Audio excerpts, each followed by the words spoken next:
Elections జరుగుతుంది అని చెప్పి ఎంపీటీసీలందరినీ కూడా సేఫ్టీ మెజర్స్ కింద పోలీసుకి హ్యాండ్ ఓవర్ చేస్తే పోలీస్ వాళ్ళు ఈ రోజు పెనుకొండ ఆడియో ఉన్న వాళ్ళందరినీ కూడా హాజరుపరుస్తానని చెప్పి టీడీపీ వాళ్ళకి అప్పగించిన పరిస్థితి ఈ రోజు పోలీస్ వ్యవస్థ చేస్తా ఉంది అంటే ఎక్కడికి వెళ్తా ఉంది ప్రజాస్వామ్యం?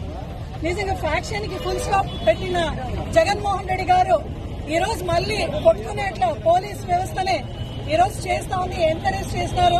ఈ రోజు వాళ్ళని హ్యాండ్ ఓవర్ చేసి టీడీపీ వాళ్ళకి భయభ్రాంతులకు గురి చేసి మన ఎంపీటీసీలందరినీ కూడా టీడీపీ వాళ్ళ ద్వారా కంప్లైంట్ పెట్టించి వాళ్ళకి హ్యాండ్ ఓవర్ చేసిన కార్యక్రమం చేస్తున్నారు. నిజంగా ఈ వ్యవస్థను మేము ఈ రోజు ఖండిస్తున్నాము.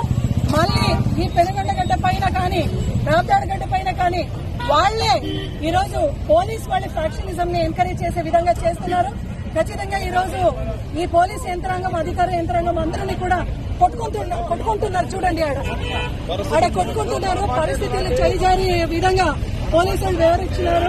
నిజంగా ఈ రోజు న్యాయాంగం, జ్యుడిషియరీ షుడ్ ఇంటర్వ్యూన్, మనకు న్యాయం కలిగించాలని ఈ రోజు నిజంగా జ్యుడిషియరీ వాళ్ళు ఈ రోజు వచ్చి మధ్యలో ఇంటర్వ్యూన్ చేసుకుని మనకు న్యాయం చేయాలని మేము మీడియా ద్వారా కోరుకుంటున్నాం. అదేవిధంగా గాడ్లపెంటలో కూడా ఎక్కువగా మనకి అక్కడ సపోర్ట్ ఉన్నా కూడా పూర్తిగా ఎంపీటీసీలు మనోళ్ళు ఉన్నా కూడా అక్కడ ఎమ్మెల్యే గారు, కదిరి ఎమ్మెల్యే గారు కూడా ఇంటర్ఫియర్ అయ్యి ఈ రోజు అక్కడ కూడా నిజంగా ఎంత అన్యాయం చేసే ఒక కార్యక్రమం చేస్తున్నారు. పూర్తిగా మనకు అందరూ మన వాళ్ళే ఉన్నా కూడా మనకు